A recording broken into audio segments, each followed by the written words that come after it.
at you and your beautiful faces. Thanks for being here. This is dead cool. We've been really excited about this event for a long time. There's lots that we're going to get into, and we really appreciate those of you in the room, and I think we need to talk about those who aren't in the room, and I'm sure we'll get into that in a very short moment's time. Very quickly, on a health and safety notice, you'll notice some fire escape signs. Around the back there is an access toilet. Just go to the left. You can go through that back door in Pebbles, the kitchen, and our rendezvous point is the archway going out into Hope Street. So if there is a fire, scream and run in an orderly fashion and meet under the archway. Yes, obviously keep helping yourselves to the buffet throughout this evening. That was provided by the lovely Vasco da Gama. There's a delightful range of chicken, octopus, prawns, wine, juice, cheese sandwiches, and crisps. So please help yourselves to that at any point. And there is free tea and coffee in the back in the left-hand corner if you've not already had some and you're feeling a little bit sleepy. So very quickly, why on earth are we in an old Iceland supermarket, I hear you not asking? Well, it's a really great question. So, trigger warning, I'm going to swear. So 5 years ago, the founder of this building wrote a blog calling Wrexham a shithole because he came home and lots of people were calling Wrexham a shithole. And he said, if you think it's that bad, do something about it. So he got all the powerful people, all the open-minded people, all the people with something to say, something to do together, and they took all their ideas to Welsh Government, and this pilot project was born in partnership with myself and the company we work for, Town Square Spaces, and the Welsh Government through the Business Wales Project. Oh, doesn't that sound boring? Yeah, it does, but it's dead cool, right? So what we do here is we take as many barriers as possible from people. So things like this office space is free of charge. You haven't got to pay anything to be here. Yeah. Legit. Yes! Woo! Yeah! There's like a printer, there's coffee, there's co-working, you meet lots of people, you network. We provide access to workshops and training, things like Facebook workshops, tax and bookkeeping workshops, or we bring the people that are scary and like accountants, no offense, lawyers, solicitors, like bankers, all those people that are sometimes quite hard to meet here in this like relaxed, friendly environment. And obviously we're a community space to do really cool events like this. The reason we're so passionate about this, other than being human beings with souls, is because we are a B Corp. If you don't know what a B Corp is, that means that we're essentially a charity with business, so we make purpose and profit. We're not just here for money, we're here to help people. Hence why we really wanted to get involved in this evening, and because we care so much about community, I only went and bloody partnered with a community radio station. That's it. Do your bit now. Thank you, Pete. Fantastic. This gentleman definitely does deserve it. I'll also be honest, he's really hard to follow. He sets an energy and a tone which is just really hard. I wouldn't want to try and mimic him, so I'm going to just bring it back down a bit more sort of boring now, probably. So I use the hub in two capacities. First of all, I use it as the director of Motivate Me, which is a publishing company and more, but also as the joint editor of Calon FM, which is Wrexham's official community radio station. Motivate Me, first of all, just to give you a little bit of context, is a purpose-driven media organisation that is driven by three key objectives: to inspire, to inform, and ultimately to transform lives. Our award-winning flagship title, Motivate Me Magazine, has been going for about 2 years now and has enabled us to make a positive impact on millions of lives worldwide. While our carefully curated and constantly growing collection of books offers life-changing insights and reflections from a diverse range of authors, each of whom has overcome incredible odds to tell their story and to help others through sharing their story. At the same time, we've made a positive impact on hundreds of lives through our coaching, mentoring, workshops and training sessions, many of which have been delivered here in the Hub, and we will continue to deliver those events in the Hub to help our community to do things better. As Wrexham's community radio station, which is the other hat I wear, or actually the irony of that I see already, Calon FM is committed to providing a voice for the community, promoting local causes and ensuring that everybody has an opportunity to be heard. We do this through grassroots journalism, local reporting, inclusive programming, and facilitating creative, community-led projects, which we're going to be delivering more and more of as we move forward. We also want to provide everybody with an interest in radio and broadcasting an opportunity to be involved, to gain experience and develop skills that are great not just within the field of broadcast and radio, but also tremendous transferable skills which can help people to upskill, to improve employment opportunities, and to make a bigger contribution to the community they are in. So that's exactly why, in both of the hats I wear, it's so important for me to be here tonight and to be partnering with Town Square and Business Wales for this event. As a publisher, broadcaster, journalist, educator, there's many words you can use. But words are what I do best. But I also believe that words are not enough, because sometimes actions are what you need. Actions, ultimately, speak louder than words. Words can generate attention, but it is the action that matters. Today's event is an opportunity for us all to embrace that ethos. Thank you.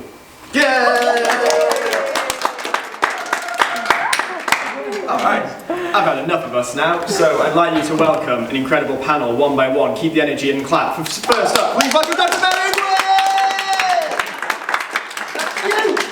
That's you, that is. Please welcome, I mean you all know her, Yolanda!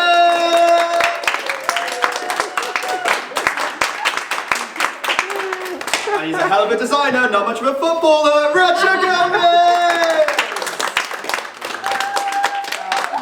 We're going to hear some fantastic stories, insights tonight, so I'm going to hand over to Dr. Marion Gwynn to kick us off with some introductions and... Yeah, absolutely. Thank you so much. I didn't think I was coming here for a performance like this. It's been absolutely fantastic. Right, you make me want to do. I'm here today representing an organisation called Race Council Cymru, an organisation that we both represent. I'm head of heritage.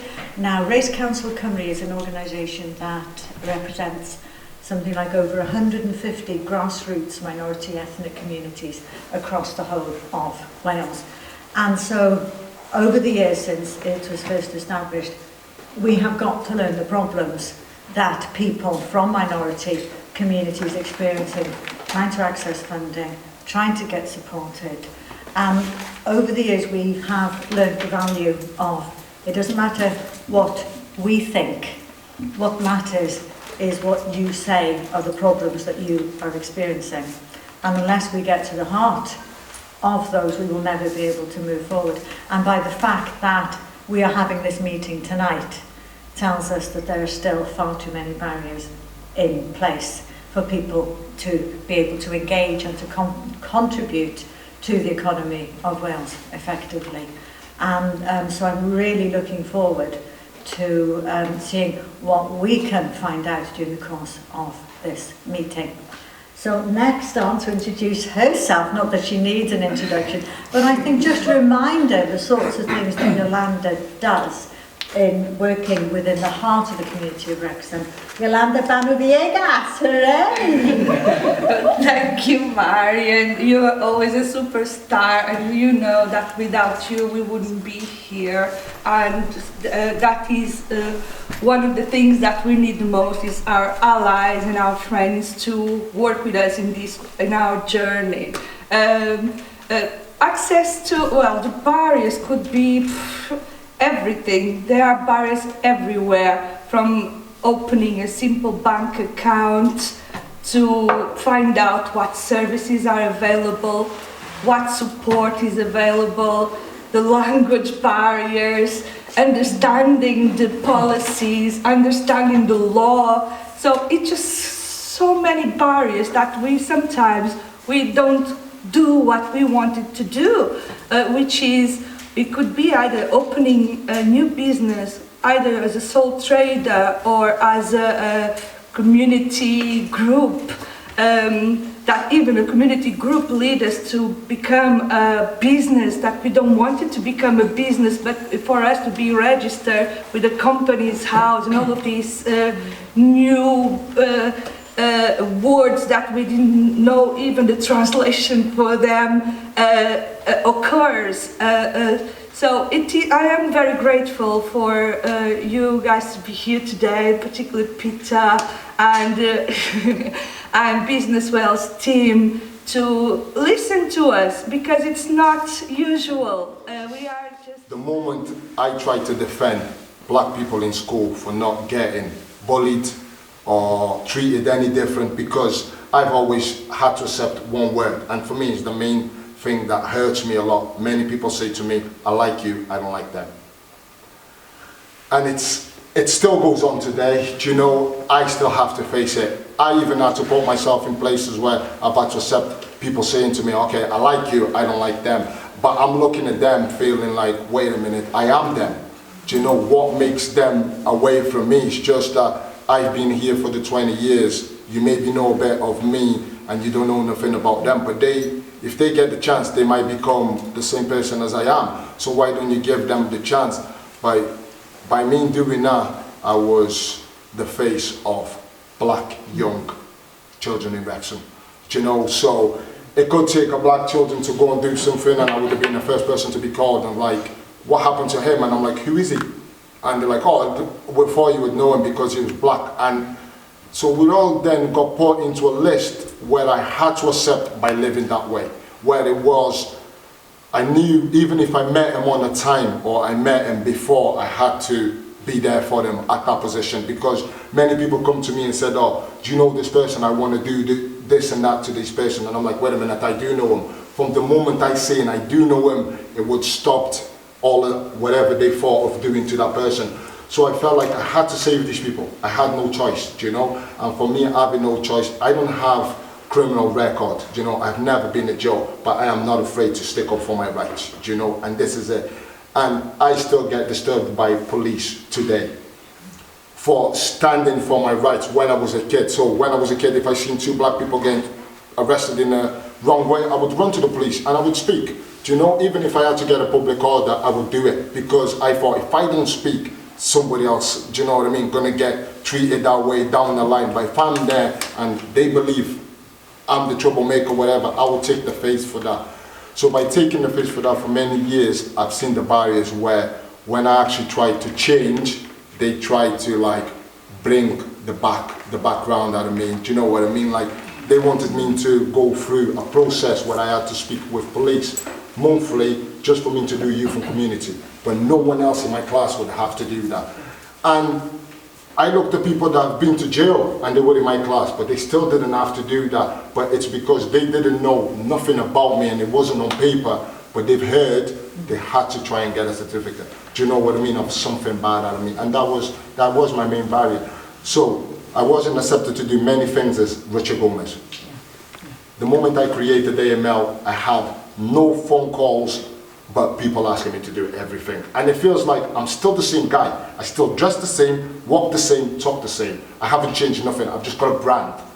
So because I've put a brand and I've gone out of my way, sacrificed for these kids to have a different soul. If I organize music events, you know, I'll ask Larry for the support and we'll try and put something together. Nobody pays us for that, we just do it. But the moment we've done, somewhere like we've had to find a place where they give us to do it, that place takes more credit than actually us that put into the work. Because they had the funding to do it, they had all the right to do it. We didn't know what happened. Do you know, we're just happy because we've had the chance to do it. So we have to live through the chances to get where we want to get, but we also can't share all the ideas we have, otherwise we're not worth nothing. So it's really hard for us to keep going. I think already we have had one excellent outline of why meetings like this are so important. What Yolanda and Rucha have both said is that individually they are frequently accountable to defend the entire minority ethnic community of wherever they are, and that is so not right. One last point that you came up with are the gatekeepers to finance, who will actually take the credit for the work that you have done.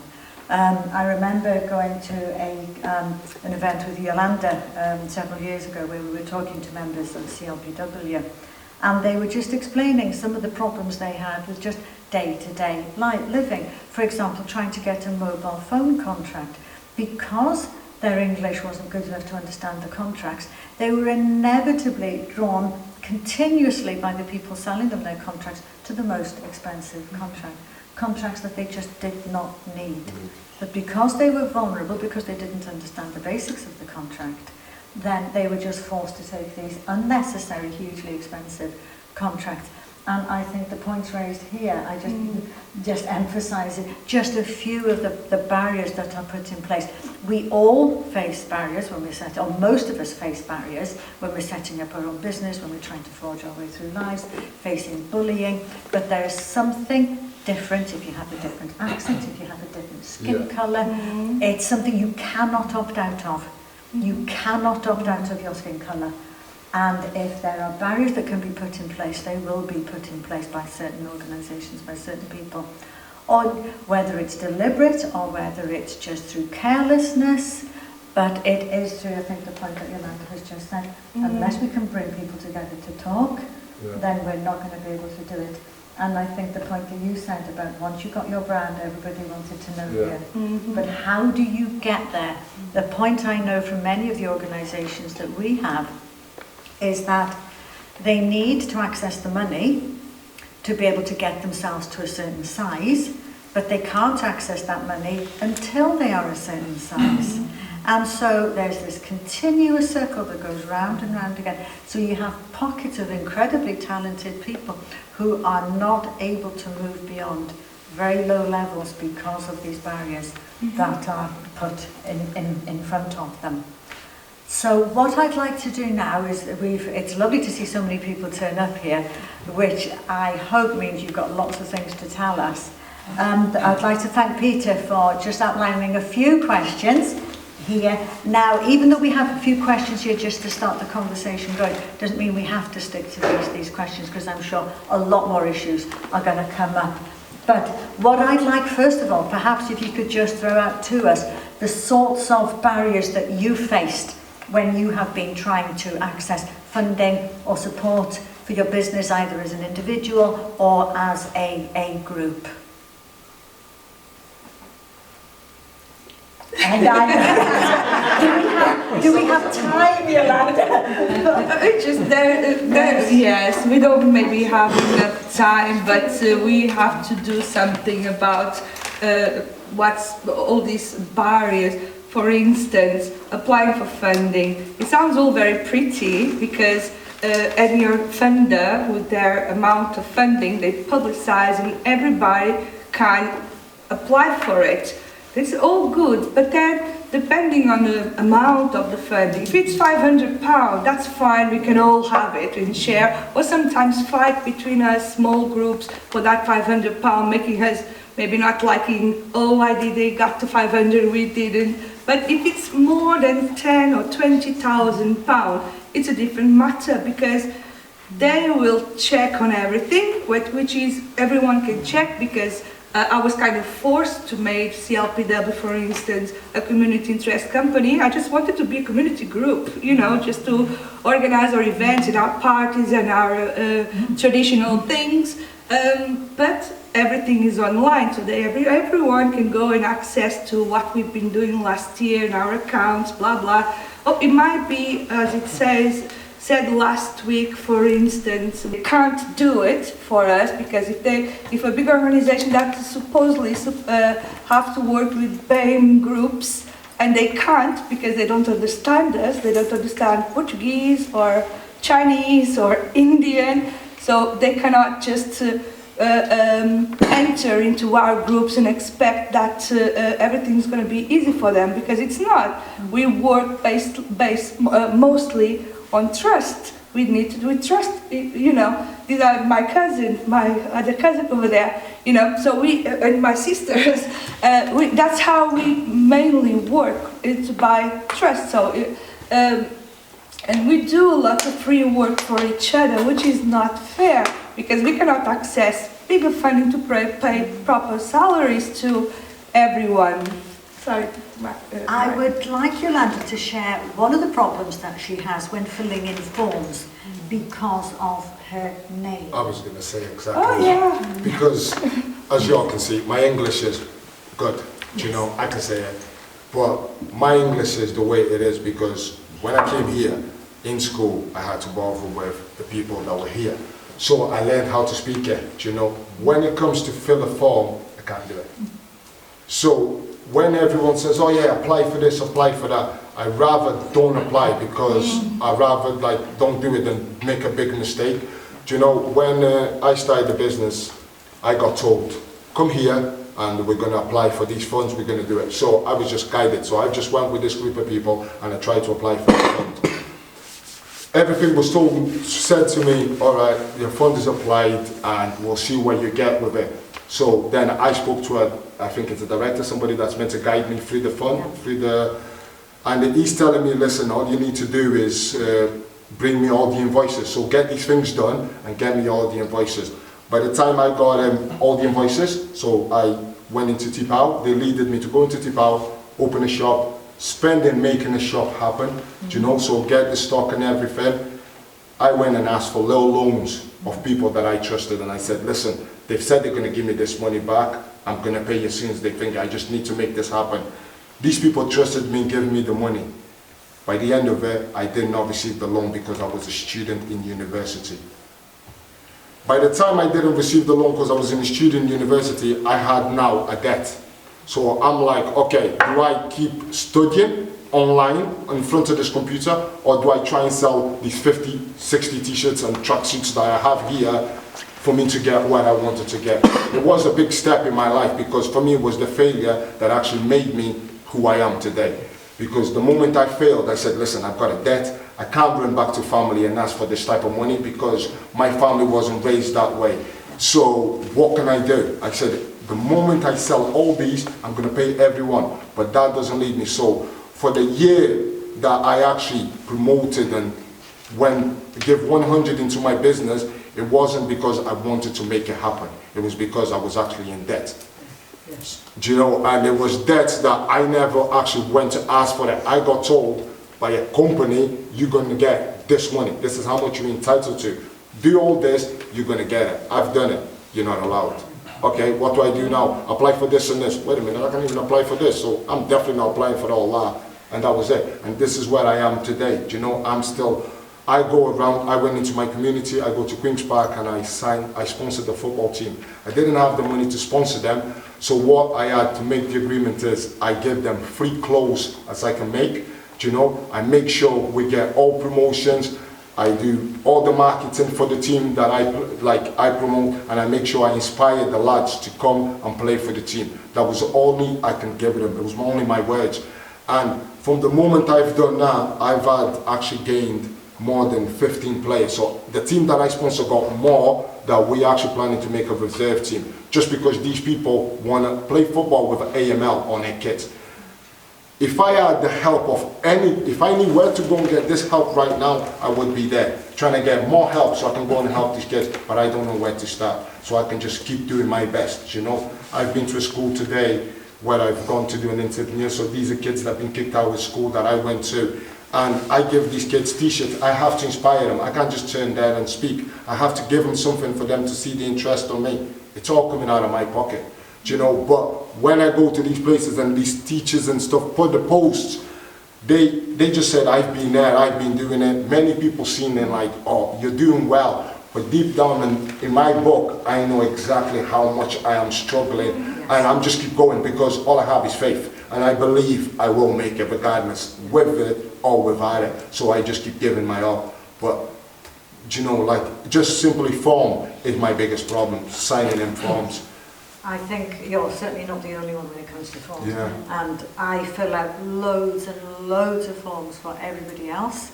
When I have to fill in a form for myself, I freeze. So absolutely. But I think some of the points that you've raised there are very interesting, because what you're doing, you are taking advantage as much as you possibly can of different ways of working. Yeah. You're using a very community focused, a very personal focused way of working, building your business alongside the formal procedures. Yeah. But the formal procedures won't necessarily recognise your community-based systems. So that in itself is actually quite a problem.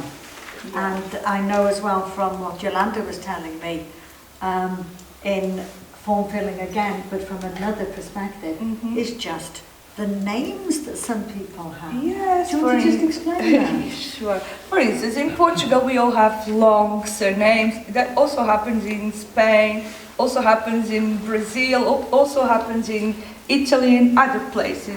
So my name is Yolanda Banu Tokes de Mascarenhas Viegas. Obviously, I don't write all of it when I'm signing, but I just use Yolanda Banu Viegas just to simplify. But to open a bank account, you need a you need a letter with your address on it, with all your names there. It doesn't happen because not even if you ask a letter from the council, even though we have to put all our names down, they also shorten it, Yolanda Viegas. So when I went to open my bank account in Barclays in 2014, myself and my business partner, Raquel, which is also have a longer name than I do, there was not enough characters for us to type our surnames on their forms. But on the last pages, there was 3 pages asking the color of my skin. You know, there was like a white adder, black from here, there, which I don't even know where to... But there wasn't enough characters for us to put our names. So they didn't accept any of our letters because there wasn't nothing with all our names to prove our address. So it was only 9 months later, that was the time it took to open a simple clubs and societies account to receive a funding that we received from the Portuguese government to do a fado night. So that was 2014. I had 9 months a check with my name, which I didn't want to put my name on it, and I wanted to open a business account, so it was all perfect, you know. That was when I discovered there was a small clause underneath that said that the bank had to be inclusive to the diversity, blah, blah, blah, blah. So I was like, okay, this is an issue, because it doesn't happen to any British person, I'm sure, but it's happening to us. So I had to ask the business manager to look at it, and then they did something to their forms and they accepted it. But it took 9 months just to open a simple thing. Now, has anybody here ever tried to access for an event money from the community cohesion officers? Are you aware? Yes, yes. Are you aware that there are a number of community cohesion officers employed by the local authorities? You may not be, but their jobs are specifically to support community activities, and community cohesion means that they should be supporting activities by diverse communities. It is part of their brief to do this. Now, most of these, the vast majority of them, will not fund until after. They will agree the grant to support the events go on, but they will not fund the activity until they pay in arrears. They pay in arrears, and that means, again, when you're volunteering, when you're trying to set up your business, when you're trying to do these community cohesion work, it actually works as being far more divisive, because you're upsetting a lot of people. Just an example now, one of the projects that we did with community cohesion, again, it's wonderful to have this money. It comes from the Welsh Government to the local authorities and straight out. In principle, that is fantastic. And I've had meetings with the people who run community cohesion funding at the Welsh Government to see if we could actually address this problem, because at the moment it's not working. But if you are, for example, having an event with artists, with food especially, you've got to buy the food.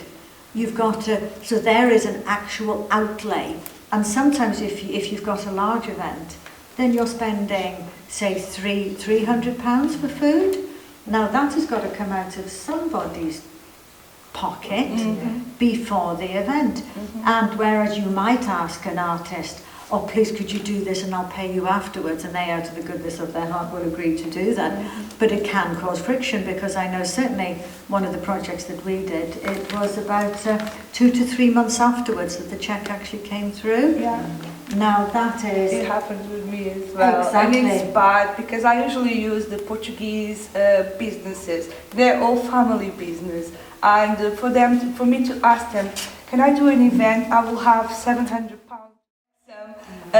Takes about 3 or 4 months to pay back, and then it's bad for my reputation. I feel bad for them because I cannot give them £700 like that, and they have to wait. So it does.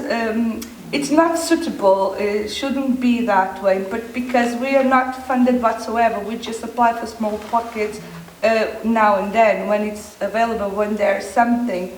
And obviously there are bigger barriers when we finally decide not to apply ever again to that funder in particular because of the bad practice they have, because we don't feel confident to go there anymore. They put all the barriers possible there that I don't want to ever again to apply for that particular funding there, because it's just a nightmare, it's stressful, it does make people feel like give up everything that we're doing because we are not trusted. These people don't trust us. They trust everyone else, but when it's to fund small groups, in particular the BME communities, there's always all sort of barriers caused by them, you know.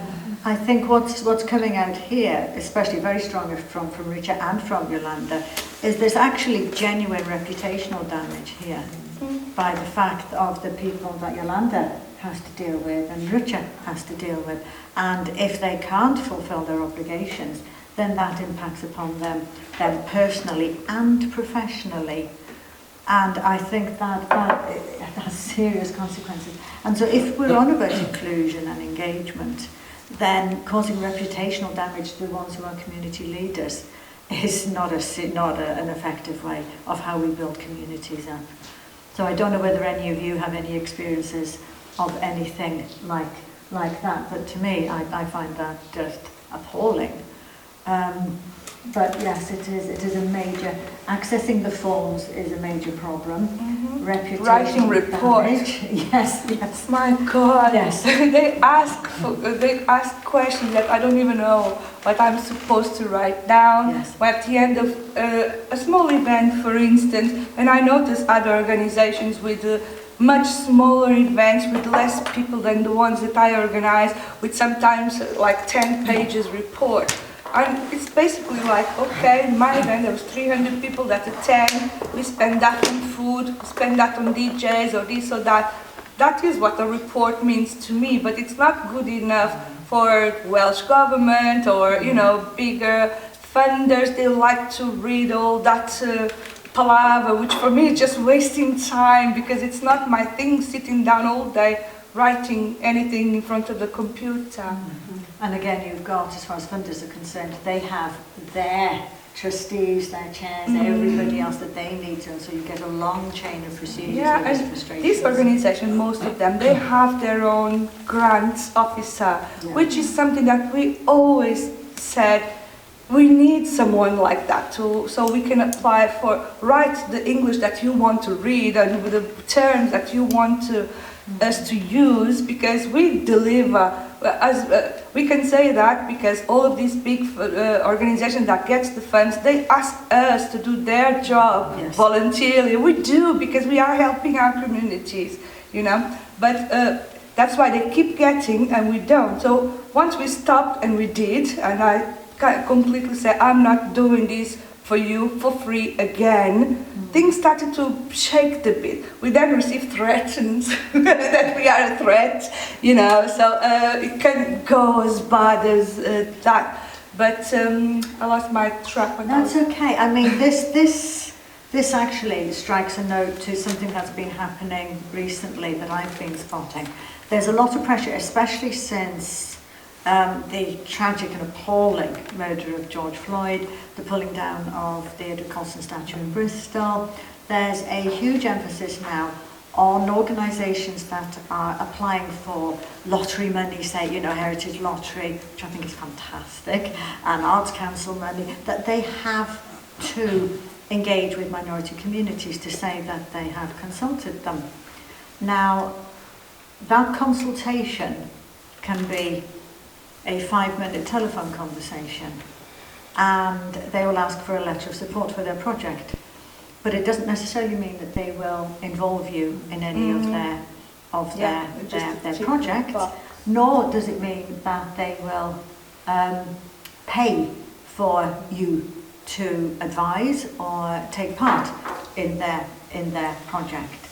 And so I think perhaps the funders need to also understand what is happening regarding this engagement, this consultation, because whereas there are some extremely good consultation practices going on, there are far more extremely poor ones, and they are just taking advantage just so they can have a tick list on the consultation. Yeah, I feel like I'm a tick on a box of somewhere. And Almost you're all the not things that benefiting your organisation. is No, and then benefiting. they get the funds, and if I ask LPW or Race Council or any of the works that we've been doing apply, that's gone. It's not, never comes to us. We never got more than £20,000, and we did actually receive one recently, but it was via BAUSO and Race Council. Yes. That was the biggest fund we always received in the 20 years time, and this comes from a BME organization that applied for another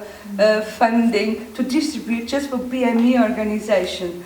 And with that we bought some tablets for all the elders in our community, so they are in touch now, learning how to use, and it's helping in so many other ways. But if it wasn't that, we're just stuck in the £500 grants from, it doesn't matter who's the funder, but that is the maximum that they've been giving away to us. So, and it's really, we're not going to give up. Our community needs us.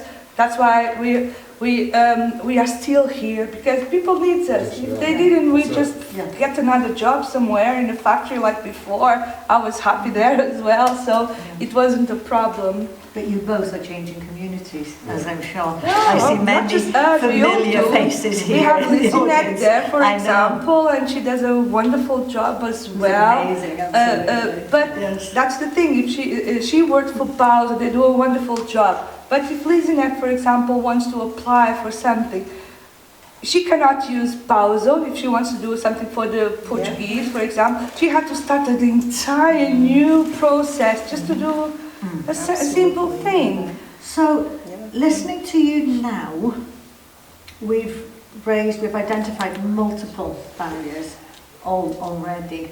Now, if you could have changed just one thing in your access to business support, what would it be? Informs.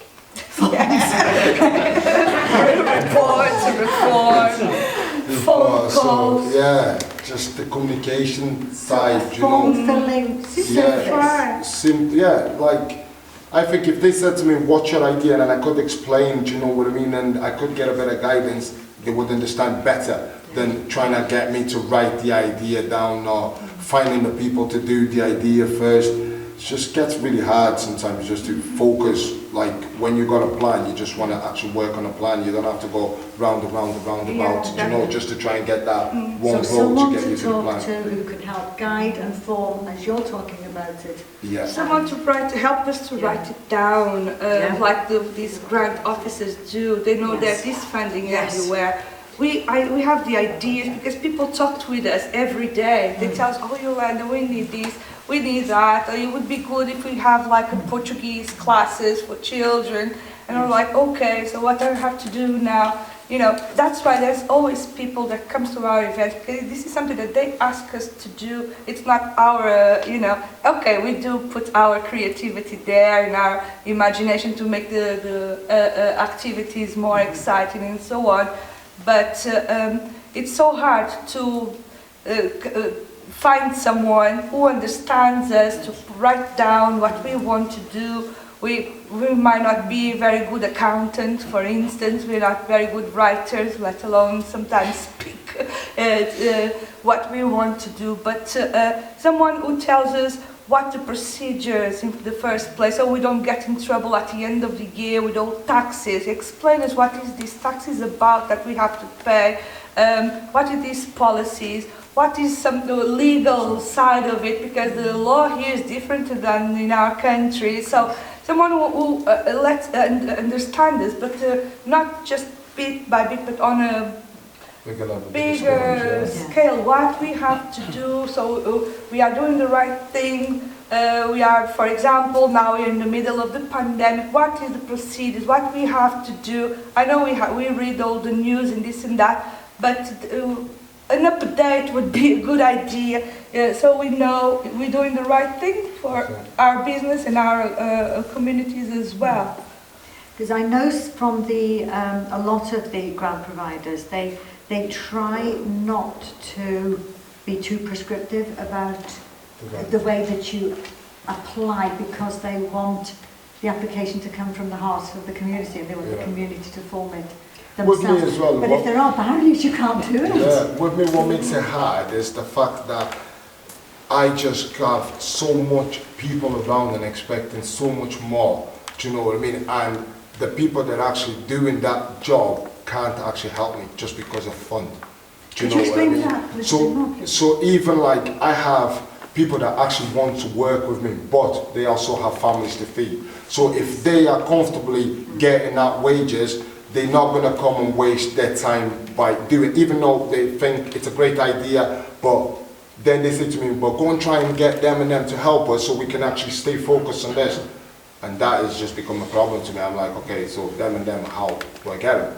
Do you know? And I believe from me approaching it, some people, it's like I said, do you know, some people look at me and think, why you here? Do you know what I mean? Like, so I am a barrier to myself, do you know, until I appear and say, here you go, this is a piece of paper, I'm Richard Gomez. And some people are like, oh, so you're the owner of AML. And it makes no sense, do you know, because some people are actually not expecting. For me to do this education things in school, I had to meet the head of education for the school. Clothes, so I'm in full tracksuit, do you know, it full says my brand, but I'm in the middle of working.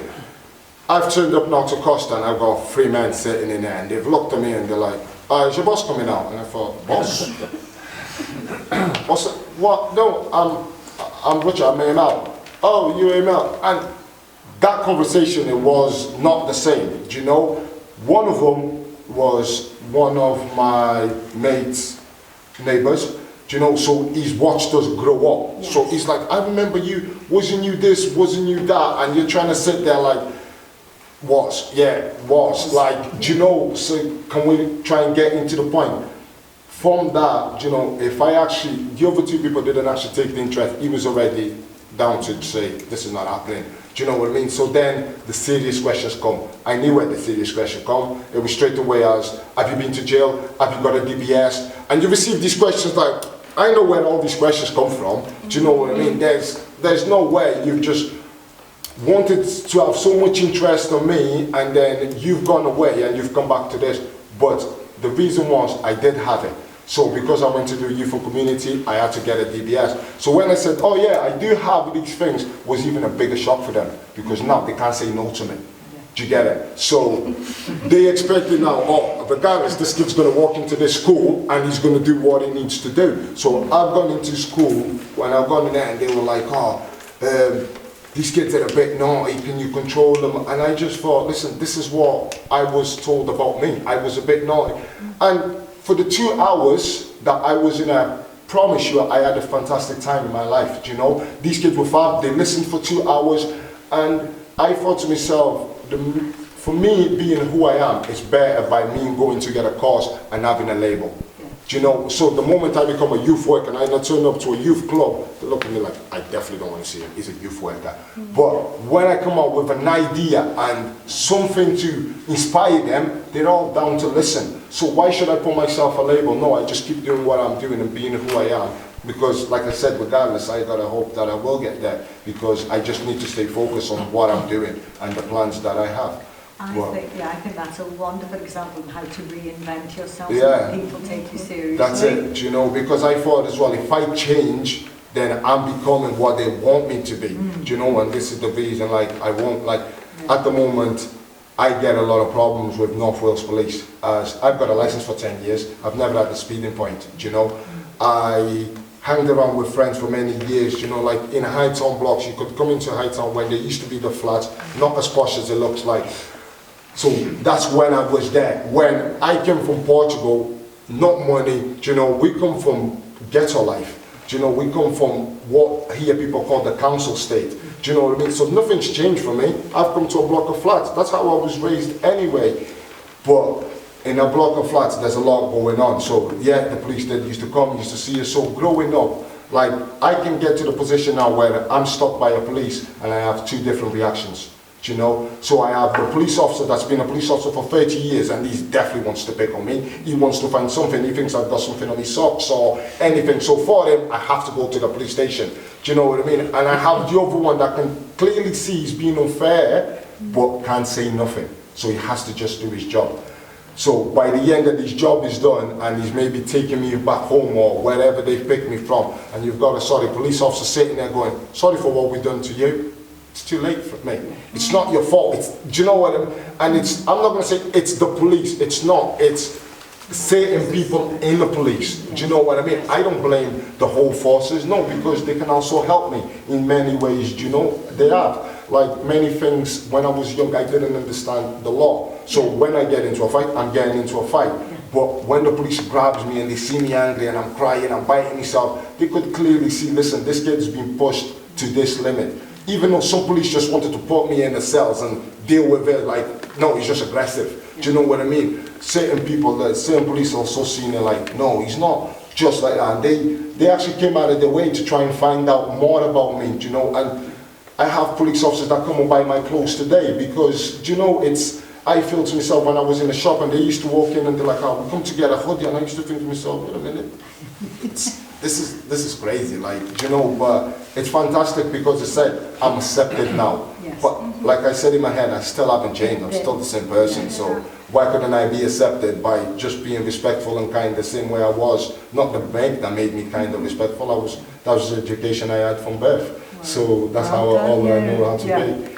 So it's crazy. We are all very proud of Rucha, and because we saw him growing as well, and where it is now, it does make us all very proud. There is something which is a big barrier that you told me and Peter the other day when we were having a meeting with you there, that you said you have a British driving license. And it would be perfect if you could drive to Manchester here and there. Like, I struggled to do a lot. your business. I do all my deliveries. I had to walk at the start just because I didn't want to drive. As when I actually decided to drive, I got stopped. So I went to a delivery and I got followed for an hour and a half about. And I came outside. So they followed me. They've seen me going all the way through Boris, all the way from Little Acton, and I've entered Kaya Park. The moment I entered Kaya Park with the car, there was a police already waiting. So I've come out to the person's house, and the exactly truck that I do, I will go in the boot of my car and I'll grab 2 white bags. The bags are about this big. You can straightly see there is clothes in the bag. There will be a hoodie. I didn't have a packaging, so my hoodies were just folded into a bag. I've gone into the customers. The woman actually come outside and speaking to me, and I'm speaking to her normal because I don't have to rush. As I get back in my car, I have a lot of police comes towards me. And I think, what are you doing? And he said, give me the keys. And I thought, why? And he said, I need your keys. And I said, you don't need my keys because there's nothing for you to have my keys. And he said, it comes up in our system, you have a Portuguese license. And I thought, okay, this is when I knew he was lying. I've been here for 20 years, hardly speak as good Portuguese that I speak English, so it's impossible for me to have the Portuguese license. So I passed him the keys. I said, after you do your job, I need to do mine. And he thought it was a joke, so he's done the thingy. They've had the car searched. I'm outside the customer's house. I could have been, they didn't stop me in Boris, but they did stop me in a park. Why? Because the people are meant to understand it. That was one. Do you know, so it's not even about country, it's actually about where you're actually raised. Do you know, I wasn't children. When I come to Portugal, I didn't ask my mum to go and live in Queen's Park. I actually raised there. Do you know, so because I was there, he searched the car, he's done everything, and then he's given me the keys, and I said, no, officer, I want to find out why the DVLA told you I've got a Portuguese license. He said, oh, don't worry about that. I said, no, I am worried about that, because I have to drive knowing I can get stopped for something that's not right. Like, you can see I've got a British license. Yes. And he tried to avoid the conversation why I was stopped. Do you know, I drove from there and I've gone to my solicitor and I said, this is harassment. There's nothing else apart from harassment. I've been stopped 4 times. I've been drug tested 4 times. I've had police officers phone me and say, keep doing what you're doing. So I'm not doing nothing wrong. But because when I was younger, I hanged around with people that smoked, so he wants to take me. Do you know, and like I even had an actually officer come to my house after the case, and he's come over and he said, listen, yesterday you were arrested unfairly, but I have to combine with my partner, but I'm just telling you personally, keep doing what you're doing. And that's the only person that ever gave me an answer. But apart from that, I just get drug tested, I just wait 3 hours in a police cell, get my drug taken off me, and no reply. Do you know, and I'm actually chasing them like, what's happening? Do you know, oh, nothing, it's all clear, it's okay. Wait a minute, the same way you had the same energy to come and get me from where I was, do you know, I was a window cleaner for 2 years, so I was actually arrested and stopped by doing my job, trying to police my community with a ladder and a full van saying window cleaner. Do you know, so that's what stopped me from driving. So now my license, I haven't got a point, but I'm just waiting for this to go on because I'm actually letting them No, breathe. this is actually very serious, Richard, and I'm really glad you raised it. Because if the police are stopping him outside a customer's building, then that is reputational damage as well. This is it. And again, everything is about reputation. It's against your character as a person. And again, so it's whether it's by default that you have to pay for things retrospectively, or whether actively, when you're actually out on your job, that there are barriers put in place towards you. You're already going out of your way to build up a successful business, This is it. but barriers are being put in your place just because of the colour of your skin. And it's not from the police seeing me away. I've been coming this way and they've come the opposite way and done a U-turn. And let any car that's in front of behind me go past quick to take a turn because they had the target what they were coming for. And you can clearly see what they were coming for. Do you know, and that was the actually date. So they actually done the U-turn and they come for me. So there was no, do you know, it was, they thought, they've seen a black kid driving and they said, we're coming for him. Well, thank you so much. We hear that from so many different places, so thank you for raising that. And to hear the actual personal level, especially when you're actually out at work, I think just emphasises just the significant barrier this is. Now, what I'd like to ask Yolanda, if you had a range of funders here in front of you now, what question or what point would you like to make to First and foremost, make those forms easier for us. Don't ask like ridiculous questions that we don't know how to answer. Let us be straightforward, accept that our spelling mistakes, accept our grammar. Yes, don't think because it's badly written that we are stupid. Because we're not. We just don't write, we're not fluent yet. That is number one. The second, read all of them and treat all the application as equal. Don't look at your friends and put them on the top of the list and leave the others that you don't know as well, or maybe probably you don't know as well because you don't come to our events. We never see you there, even though you fund us. You never come around and see what we are doing, to have that feeling of sense of community and everything else that we do. If we are doing something wrong, please let us know as well, because we don't know everything. Before you reject a funding application, let us know why, so we can make it better, because we are very flexible and we can adapt and adjust to whatever you want us to, so that's what I want. Yeah, and especially if you, just looking now at CLPW, what you have, if you're on about inclusivity, it's Portuguese speaking, not Portuguese. You've got nine countries that are represented. We all live here in Wrexham. And there are so many blended families as generations go down. So they all have families where they've mixed with, they've married, you know, white, Welsh, English, speakers, Polish, all sorts. So when you're talking about CLPW, you're actually talking about a massive international community that lives in the heart of Brazil, São Tomé, Cape Verde, Mozambique, Portugal, so on. So Macau.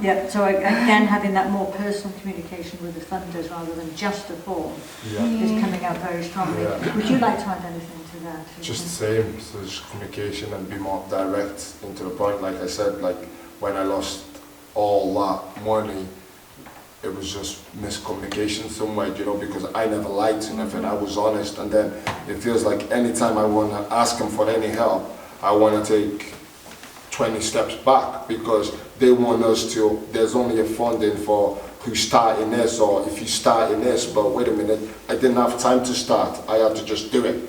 Do you know, so now I can't apply for something I should have applied to because I'm not starting, or I have to try and put it out like I'm just starting. It doesn't help, do you know, I live like I said, I lose the interest by the middle of it when it's too much pending, so it's just like, I'll leave it, we'll just keep going by strength, you know.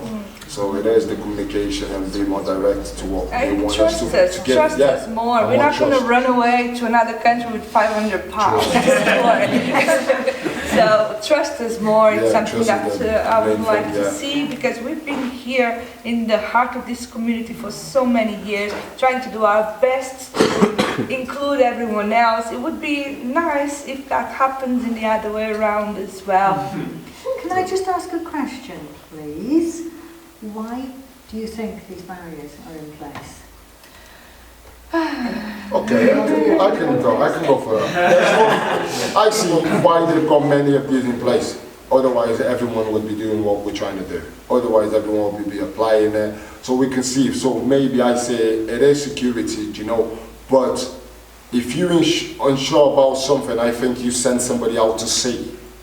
You don't expect that person to provide you with more paperwork, because paper is not the truth, you know. So if I wanted the money and I really wanted to lie for the money, it's easier for me to lie for the money than face somebody face to face, you know, and tell them my life for that money. I think if there was more personal engagement, you know, I think they would get that trust. So I know why they do it. They do it for security, but don't understand how they can't break that security by sending somebody out, by, you know, having somebody else actually there to guide you to get that.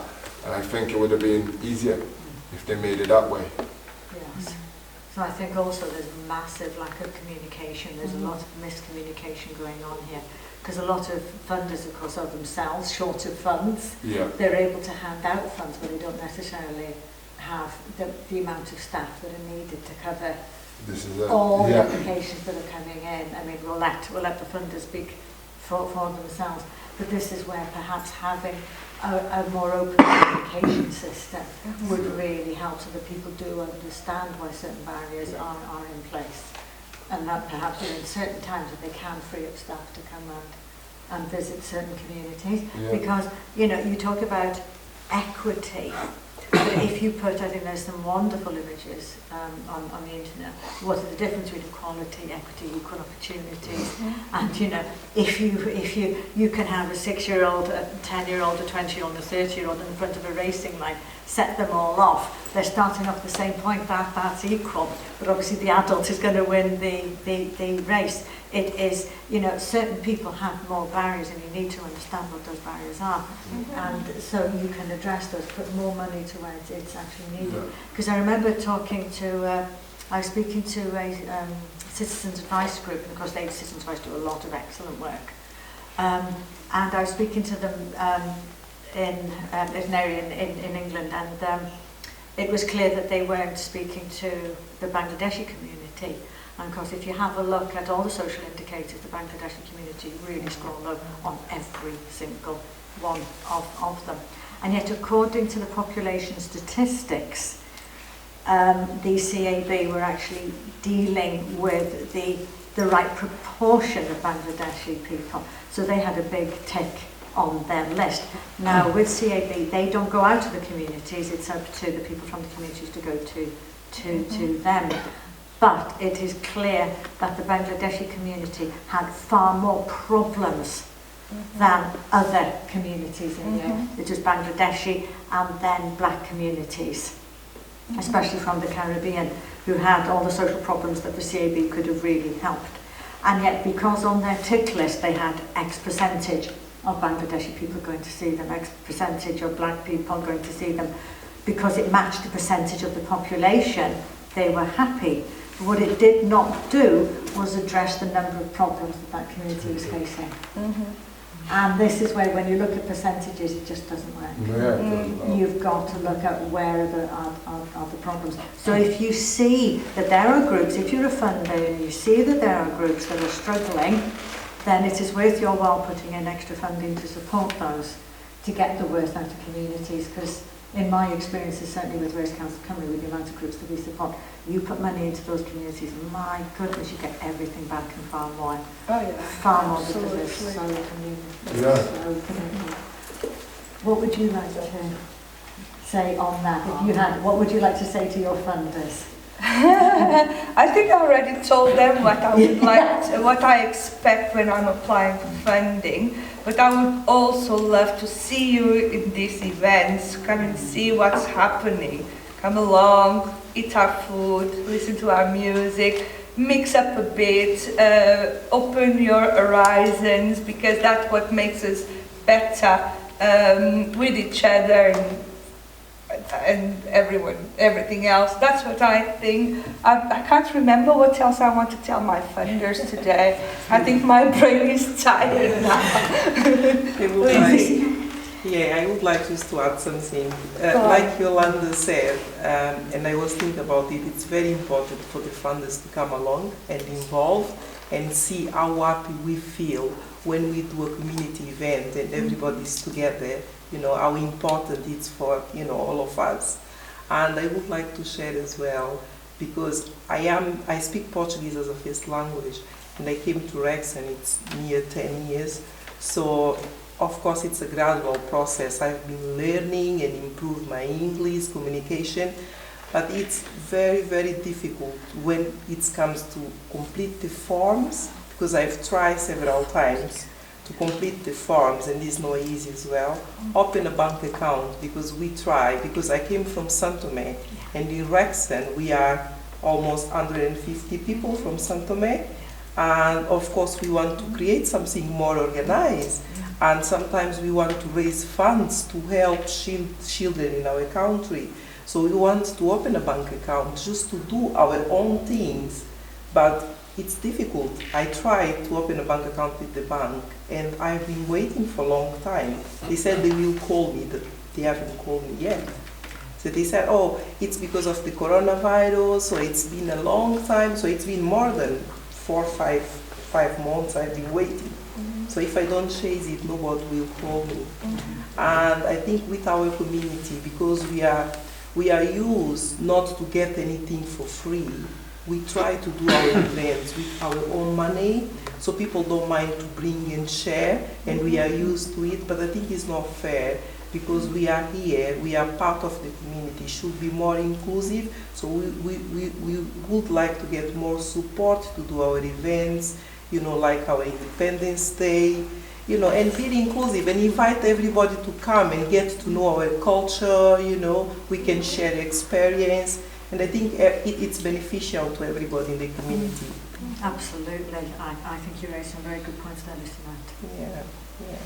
And it's not just with the community groups or people trying to access to funding. Also, our businesses, they're facing so many barriers. They don't know what they're doing when they think, okay, I want to open a small cafe. They don't know, they have no ideas the barriers that exist just because, or they don't speak the language, or they don't understand the paperwork, or they don't understand license, they don't understand, you know, because nobody ever told us. We only know what's wrong when we receive a massive bill to pay, you know, and we were like, what's that? And it is a barrier in everything we try to do, just because we were not born in this country, we didn't go to school in this country, well, most of us adults, you know, but just because we don't understand everything. But teach us, we're very open-minded, we're here willing to learn and to work with you. I would love to learn Welsh history. We were learning Welsh before the lockdown. We're trying as much as we can to be part of this community, but please don't just look us like we are different, because we're not, you know, we're just trying to live our lives the best we can and integrate with our with our communities. Don't treat us like we are different, because we're not. We are one of you. Yeah, I think that's such an important point. But some people need a little bit more help than others, and it is just communication. Yes, and resistance in certain areas. As I see as well, because we are already this is our weakness. That's the only weakness we have. Many people try and grab that weakness and use it to their strength. So they try and grab us and say, listen, oh, you can't do it. I can do it for you. Not even, I will try and help you get it done. They'll say, I will do it for you. Just make sure you bring the thing and I'll get it done for you. And then you think to yourself, wait a minute. No, I don't actually want to do it there. I want to do it somewhere else, do you know? But then you feel like you have to at least start there. Do you know what I mean? Because that's how they're going to do it. And it's like, oh, you have like when Yolanda used to contact us and say, let's try and do something for Black History Month. It was really hard because it's like, how do we expect to get all of the same people in one day of that month? How? Do you know? So when you hear that, you're like, that's impossible. You clearly know, do you know what I mean? If they said, we got 4 times to do it, let's try it first, second and third. We can make it happen on the second and third, and the 4th one will have it booming. But one chance, one day, 1 month, we can't do it. Now this is something, yes I do. With Black History Month, I'm ambivalent towards it as you are. Black History Month attracts a lot of media attention. You get the BBC, ITV, SRC, they all want to speak to you.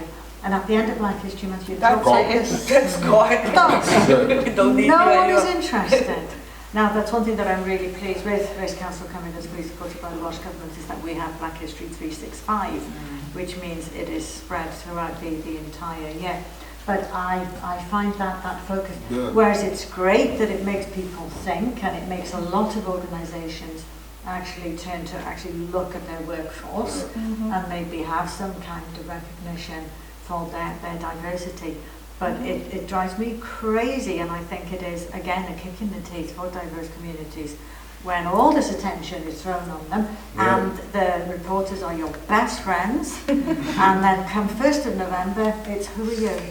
You know, they don't want to know. So, absolutely. So again, from what we've been talking about so far, there are certain barriers that can be cleared. You know, form filling, greater communication, those are things that can be sorted. The biggest one is attitude to skin colour. You know, and that is, especially what you said about the police and other things.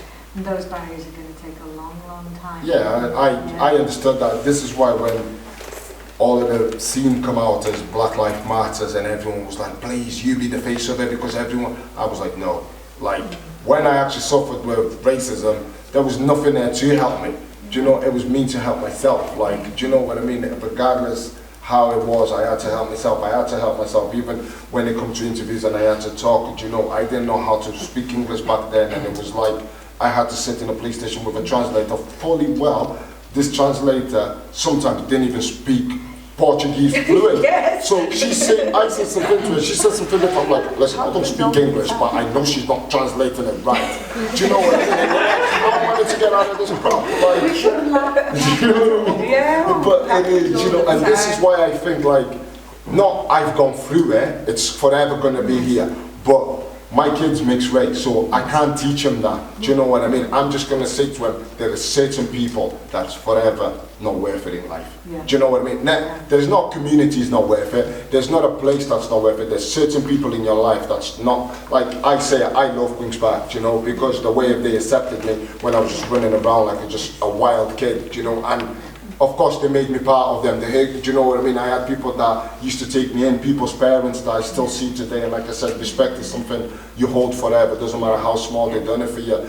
So, but I'm still in the same dangers of walking down Queen's Park and I got a little kid going, nigga, and you're like, where's your mom? And they're like, what, run off. And you think, that's how simple it is, do you know, but do you know, because, like, you can't expect to say, oh yeah, because it was down there, that's why it happened. No, that kid's never been taught. So maybe you're going to have to be the first person to, as soon as he says, all right, then I'll see your mom. Do you know, I've had kids that they try and say stuff, and then you go to the co-op and they're there with your parents, you're like, do you remember me? And the parents looking at them, looking at you like, what's the matter? And they're like, do you want me to tell your mom now? So you're like, what are you going to do? And then you have to, of course, tell the parent, because you're standing there telling you, do you want me to tell your mom? So then you're like, oh, it's nothing, but you was just trying to be like cheeky the other day. And the parent's like, you shouldn't be doing that.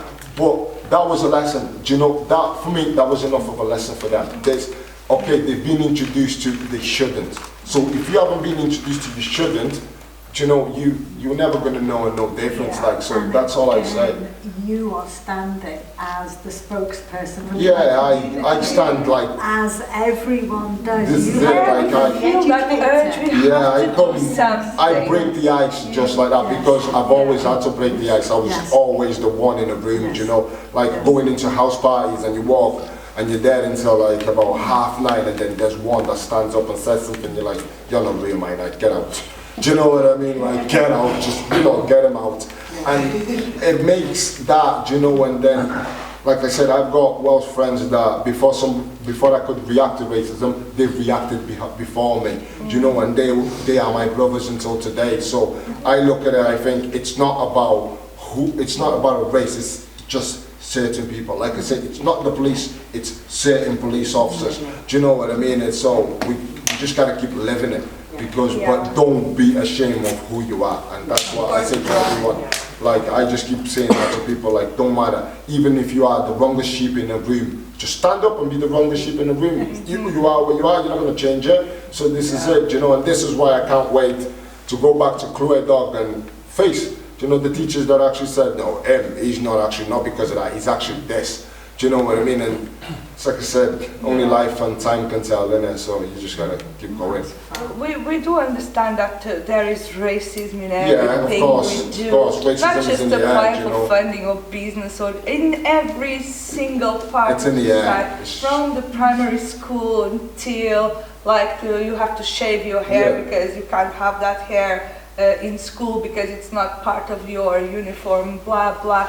But it is all over the place, but it's something that I've learned, and it makes me so proud. And it happened during the middle of the pandemic when we organized the Black Lives Matter in Wrexham, was to see that 90% or more was white teenagers. Yeah. I was so pleased with that because I saw hope in there. I saw that, Of course, okay, yeah. this future, it's not going to look like this present, the way it is at the moment. You know, it's not just about your color, because now we have Something will also always the, be there, do you know, and yeah, that's we what I say, have like, Brexit happening, mean? we Yeah. know why This it's is it. happening, but we are trying to, you know, make it better. People are understanding now, and everyone can see that we're not here to hurt you, to take your jobs, or to do anything less. For the contrary, we were the ones holding this country up, you know, doing our best, and then we had to kind of be kicked out. But unfortunately, that's the way it goes. It's not gonna go away that soon. And I'm just pleased that you guys are here, and I keep repeating this. We do need our allies with us, because on our own it's not going to be, it's never going to change ever. Yeah. So thank you to all of you. Do any of you have any? Yes, Lisnette. We are part of the community, so we want to be inclusive. So we want to work together to give our best, isn't it? So we don't want to feel like less in the community. And you know, we've been through a lot. You know, during my experience in Wrexham, of course, I came across with amazing people. You know, lovely people around, and you know, I feel welcome as well. But there are certain situations that I've been people discriminate against our color. You know, after the Brexit, I've been to the gym and I was doing my exercise, and then I've seen few people together saying, "Oh, they're still around. How much they're still around?" And I feel so bad about it. You understand?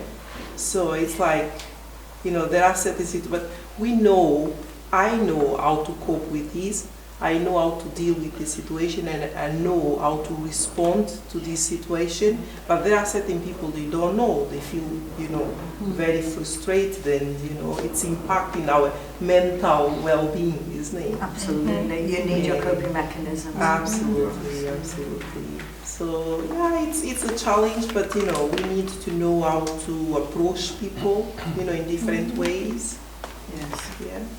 Yes, and it is very much a two-way thing. Absolutely. Yes. I've got a question for the panel.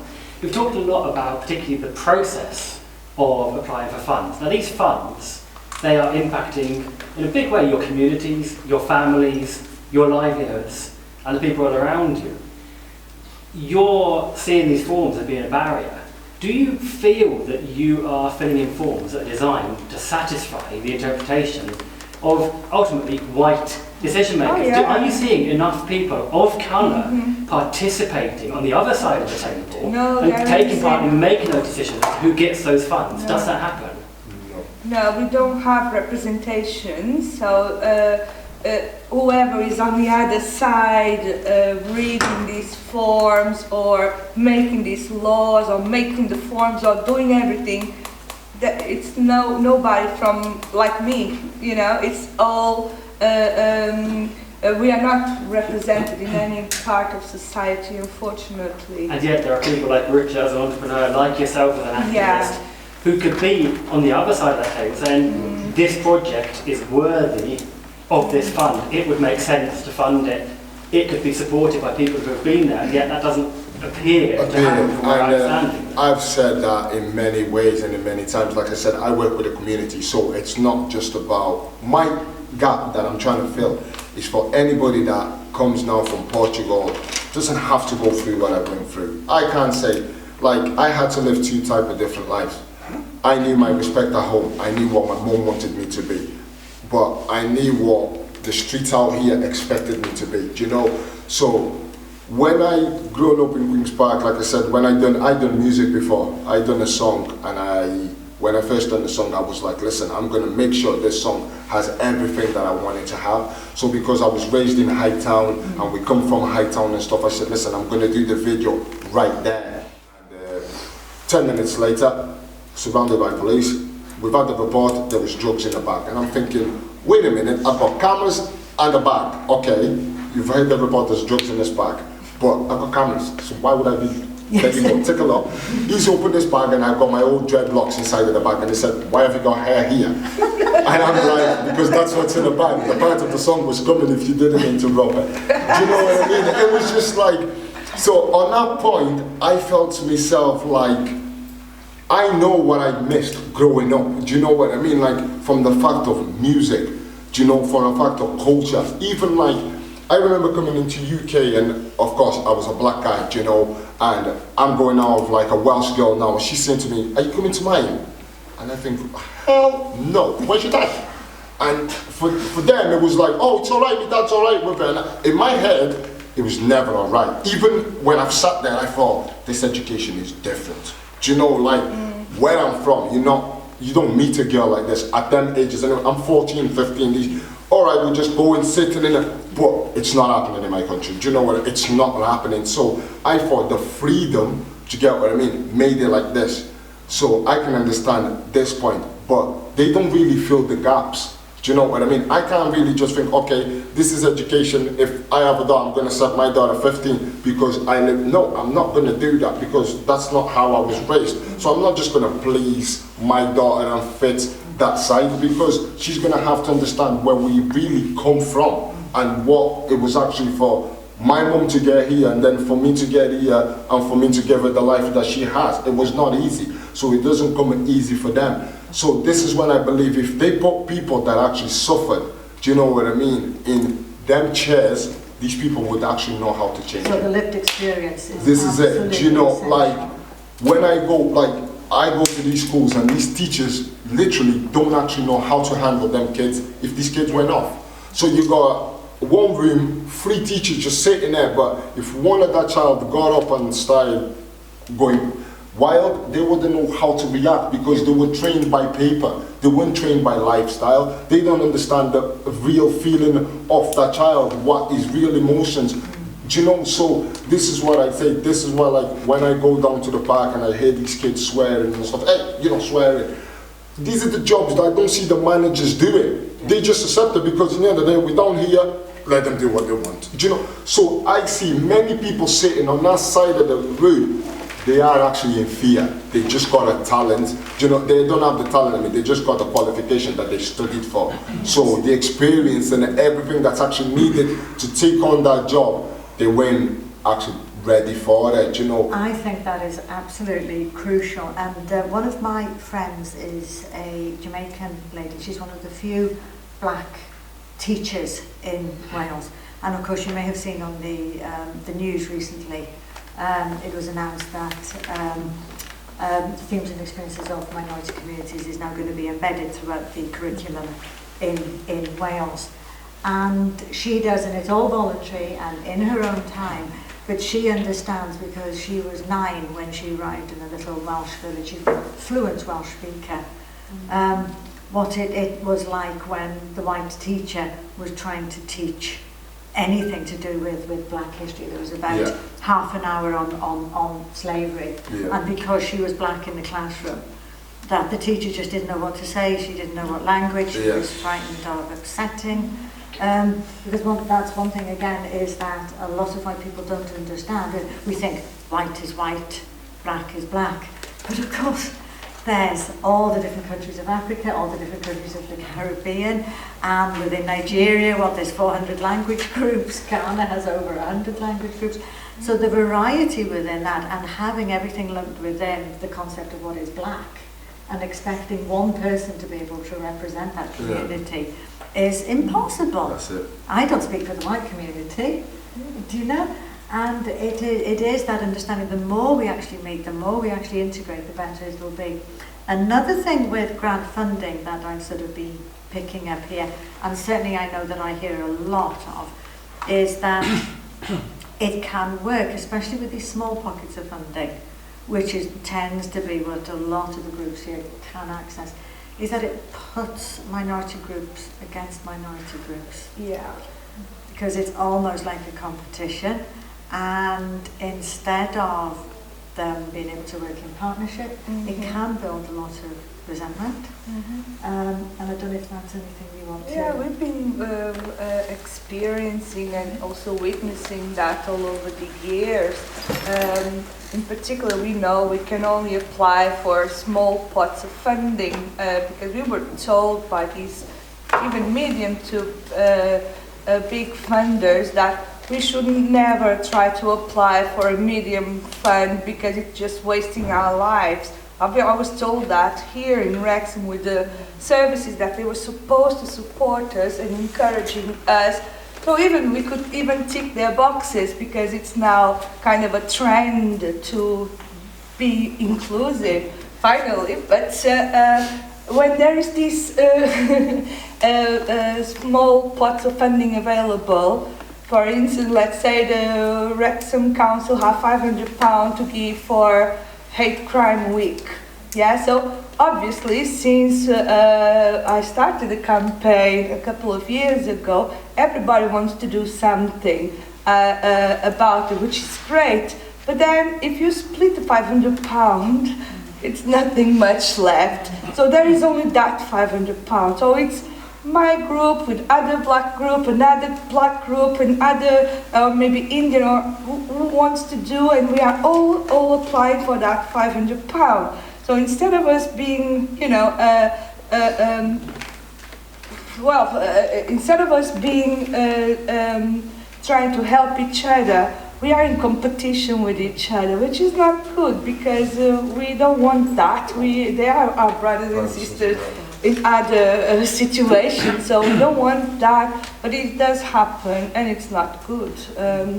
So that's why I don't apply for some of the funding available, because it's just a waste of time, really just to write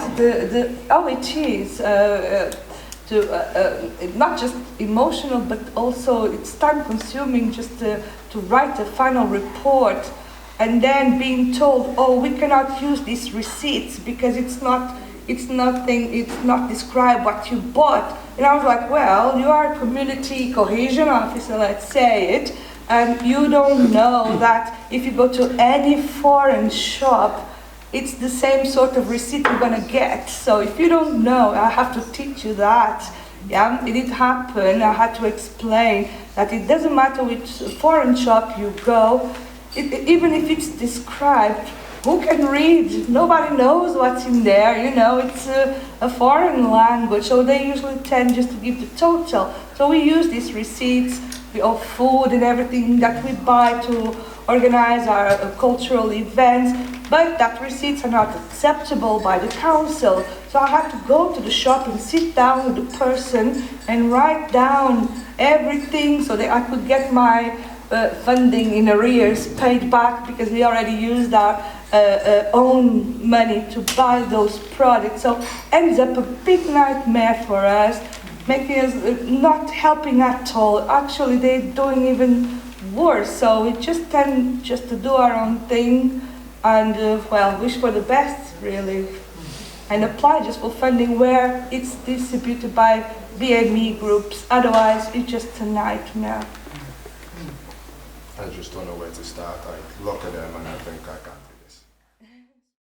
Going on, but not everybody is that lucky. Not everybody has a Raquel to work with. For example, she can apply for the funding for us, but just 500, 2,000, because more than that, we know we're not going to get it. So we just. I think it will be great if we've got a space in Wrexham that we can go and find the support to complete our applications. Yeah. Mate, don't give away my secrets. I've got Bring over some people to help us here. Just because I'm here. Yes, I totally agree. Absolutely. Because this is a brilliant space, but we don't come here ever because we don't think this is for us. You know, we think What it's would just make for. you feel this one's for you? I'm not talking personally because Yes, I I don't know. come here. She's always bloody. I don't know, we just retrace these lies. Yeah, it's just because when I go to these places, it's just me. So I don't see other diversity. I don't see other. Today is different, Peter. But No, I meant let's ask. and we did try before with Business Wales to bring to make a training course adapted to these businesses. But nobody thought that these people in business, they cannot leave their jobs and their daily work to come and attend the day event. It's impossible because they don't have staff or they don't have time. So there is always some consideration that we need to think before we decide to do something. Best thing to do is that ask us first. Ask us, this is very simple, ask us what is necessary, what is available, because we do want to be part of it, but we don't know if it's actually for us or just for some sort of business or maybe perhaps not community led business or. And also, looking around here now, I know that Wrexham is a hugely diverse Finally. town. It's hugely diverse. And if you have a look on the back wall there, all the faces that are painted on there, aren't they all white? Yeah. So I'm sure there are some wonderful artists in Wrexham. I couldn't. I think it's wonderful artwork, absolutely wonderful artwork. I see lots of blank walls around here. Let the artist roam free Come on, again. Peter. Let's come and paint a I mural. shouldn't have come in the front. Let's have images on the wall that are representative of the thing. People don't feel comfortable coming here. Make sure that they look through the door and say, "That looks like me. I can come in here." Great idea, Mary. Brilliant idea. So Right, who can draw? Draw, bit of graphics, got projected and everything decent thing, yeah. I do you do little quick exhibitions here? Get a little community to come and do something here and leave their artwork around it. Yeah, we've got, if anyone hasn't been here, we've got a kitchen up there, we've got a chili, you can have an exhibition in there. It's cool, man. Make a mess. And that's because it's too little. Well, I think like a bit more advertising from the place, because I've sent some people in here, not even like from race, like British people, and they actually didn't know what they're doing in here. Do you know? And I'm like, yeah, you can go to the hub, and they're like, where? And I said, there, and they completely blank. So they're like, what? Can I just walk in there? And I'm like, yeah. So they actually feel more afraid than I do. Do you know? Not because race, because they've come from the same background as I have, so no one's ever guided us to nothing, you know. So when we get told like go there, we're like, what do you mean go there? Come. Like I trust Yolanda. I said, Yolanda, what's the dress code? You know where I'm from, Yolanda. You gotta explain to me how the hell I want to go there. And she said, free one. I said, all right, then I'm coming. Yolanda just says techno. Because that's like sometimes you do think like. I say, I'm not going to change, do you know what I mean? But can I actually do that? Can I come? Can I, yes. Do you know, so in the back of your head is... Change the windows, put lots of images. Do you know, like I Come on, Peter! This is a fantastic resource. I just wish there was something like this near me. I just think it's wonderful. You didn't hear this from me. Just give it like 3 months, all right? Just don't put that bit in the film.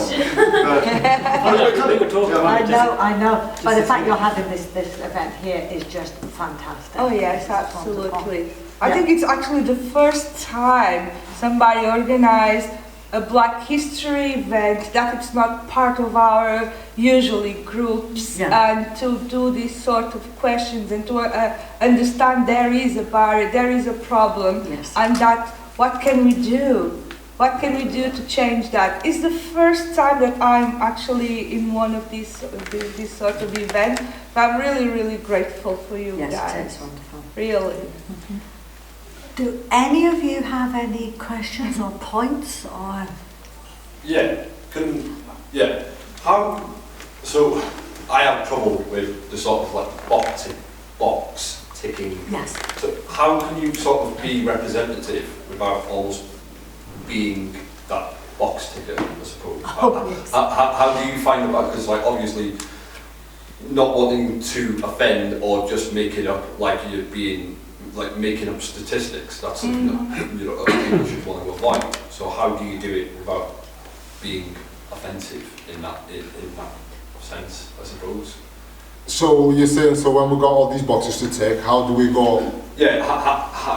I guess you're saying if you wanted to bring a more diverse workforce or team into your team, how would you do it without just being tokenistic, I guess, right? I just got 10 black people. Can I say something? Because I had this exact same argument over the Welsh language, that we got ourselves into a real sort of tangle over tokenism with the Welsh language. Sorry, I should introduce myself. My name's Mike from Federation of Small Businesses, and I should have given you a ring about the dress code, definitely. and I mentioned this to someone, and what they said to me I thought was really interesting. They said, you've got to have a token to get on the ride.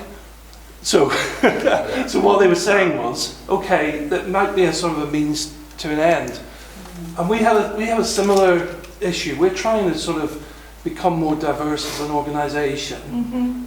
And I was using a certain lady based in Gwynedd, who you probably know, she had some serious issues over racism. Yeah.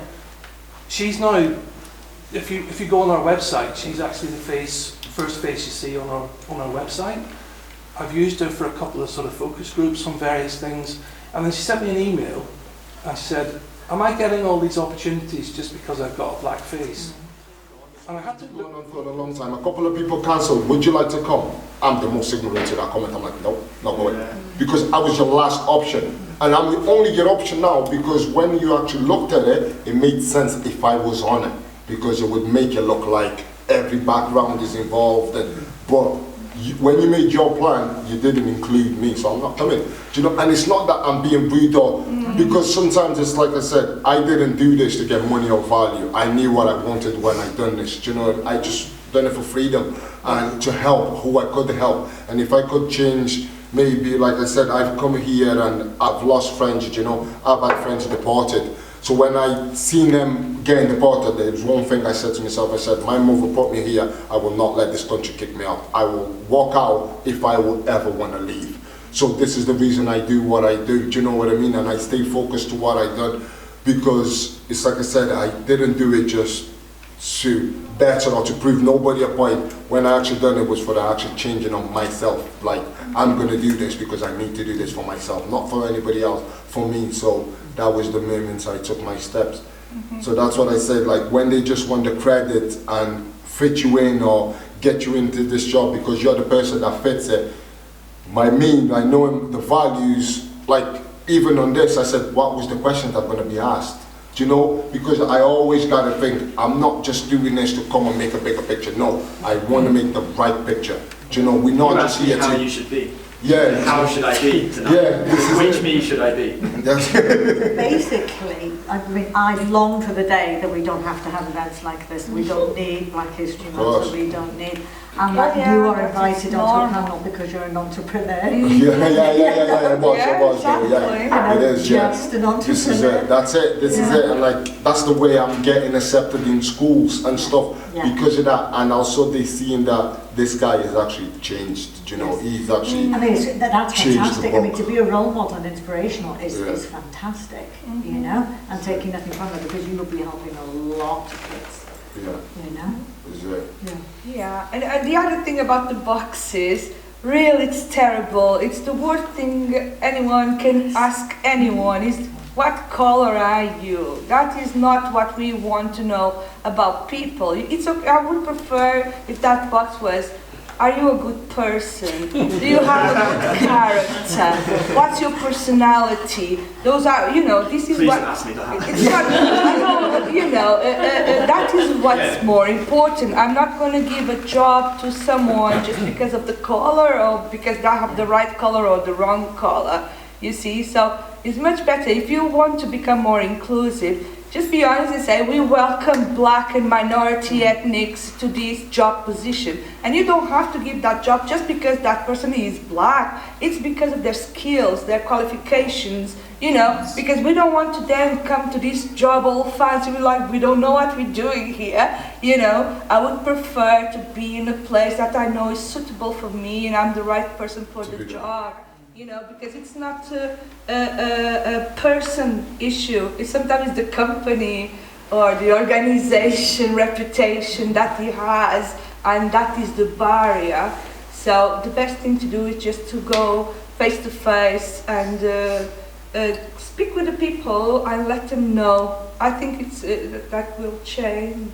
So because the way I look at it, if you come as a group or as if that group's already let them people or somebody that he knows around, like myself, if no disrespect, but if Business World said, listen, there's a grant there, you can go and get it, but you need to give us that, I'll be like, don't even dare trust them, because they're the ones that put you in this position.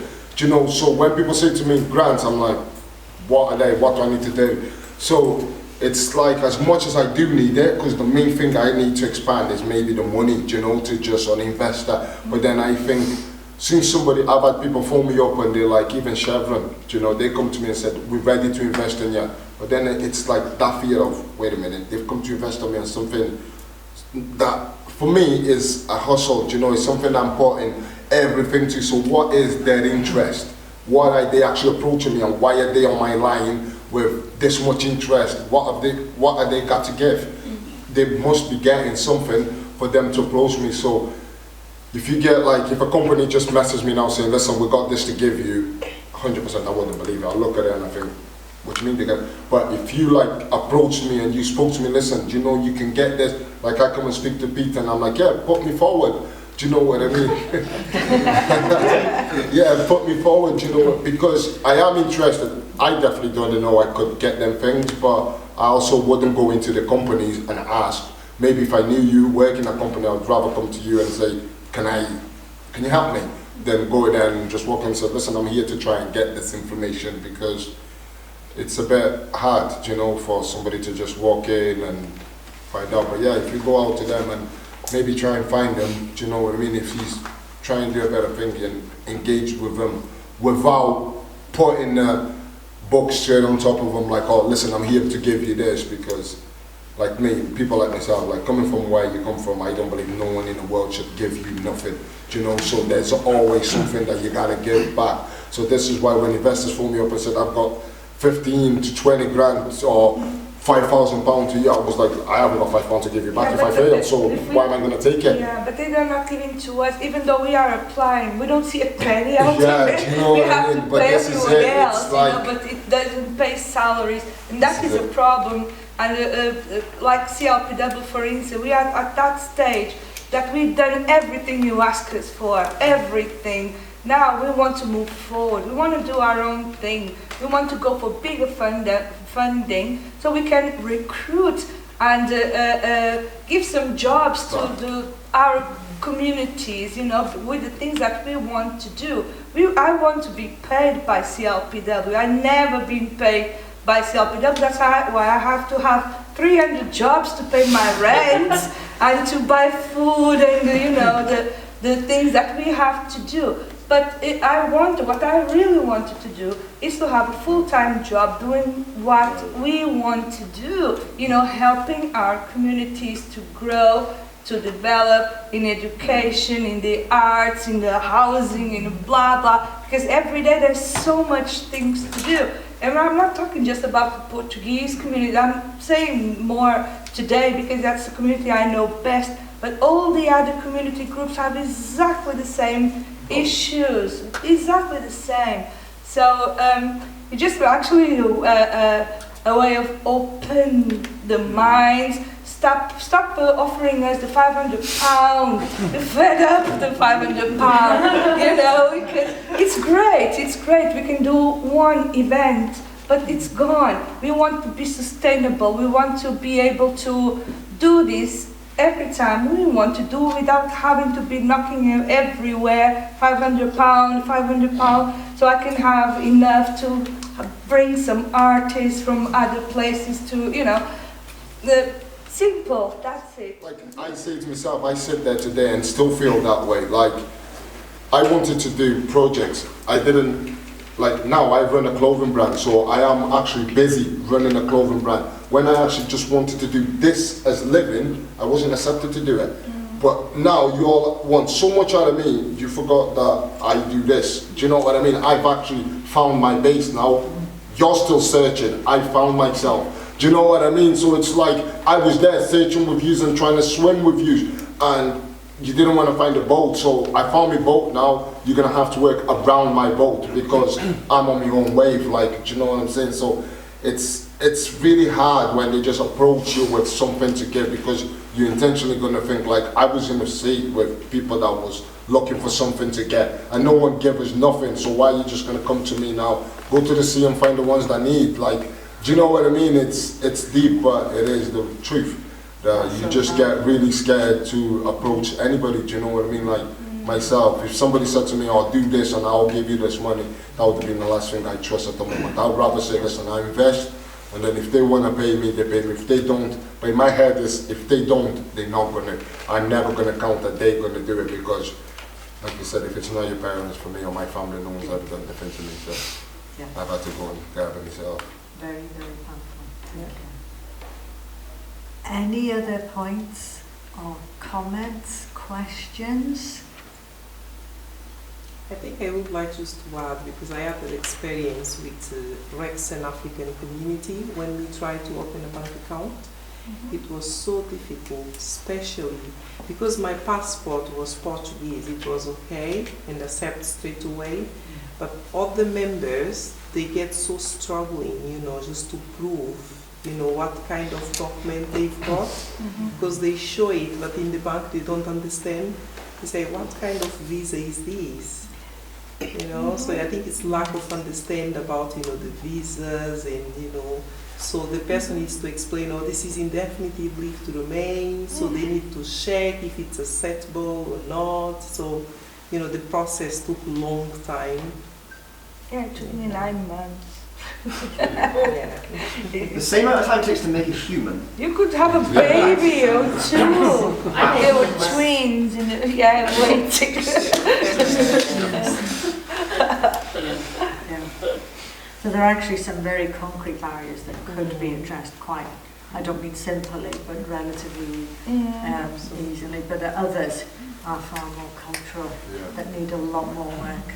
And it seems there's a lot more integration is needed and a lot more communication between funders and communities. And it's not, the funders shouldn't always expect the communities to go to them all the time, because for many cultural reasons they can't or won't, or because of earlier experiences. And funders need to perhaps realise that they need to think differently, be more creative. I thought some of the ideas that Peter's just said then were absolutely brilliant. Get rid of your KPIs, send your staff out, let them have a week of just going out where they're not having to respond, filling paperwork, how they manage their time, and hopefully through this, whether we know the community is very fluid and the community will respond to the various communities, but what we're seeing here perhaps is that the funders, they're too constrained.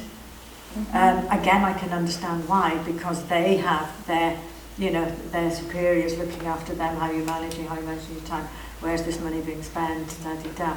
But within that, I think perhaps, because I've noticed with certain grants now, it used to be you'd write the perfect grant form, you'd go, it'd be accepted, you get your money. The minute you start running it, the minute you start the project, you realise that the project won't run according to the piece of paper and you have to change it. And of course the grants won't let you. And I know that some grants are actually being quite flexible. We wanted this event to be informative, have some really difficult questions asked and answered today, and also create a few tangible steps along the way that we can actually do ourselves next. Now, obviously these are not going to be full-term solutions to all the things that we've discussed, and they're just sort of a small piece of that puzzle. But we've got 2 exciting new projects that we're really just, buzzing to kind of tell you guys about, and essentially get all of you to actually help us create and curate together. And then, we'll see some follow-up events that will actually lead into some of the other things we've talked about that we've learned from today, hopefully. So, and my position, I guess, is always that, I'm white, so I should be making some sacrifices, so I'm going to do it. But first, I'm going to hand over to this guy, because his job is words, and my job is this obscenity. So, you do some words, and I'm going to mull over how to not say something controversial in the next 2 seconds or so. Very good. We've been talking to Yolanda and our local representatives of the black community over the last few months. It is through listening to people like yourselves that we came up with tonight's event. We didn't want to say we are going to create a tick box event so we can tick the box. We went to Yolanda and said, what can we do that is going to help you people? What can we do that you need us to help you with? And that is at the core of why we're here tonight. We are not interested in ticking a box on paper for ourselves. It doesn't matter. We want to actually make real things happen. As I said in the beginning, we want to see action happen. This event is lovely, but if we sit here and talk and we all go home and say, well, that's great, we did an event for Black History Month, great, that doesn't achieve anything. It defeats the object, in fact, of Black History Month, really.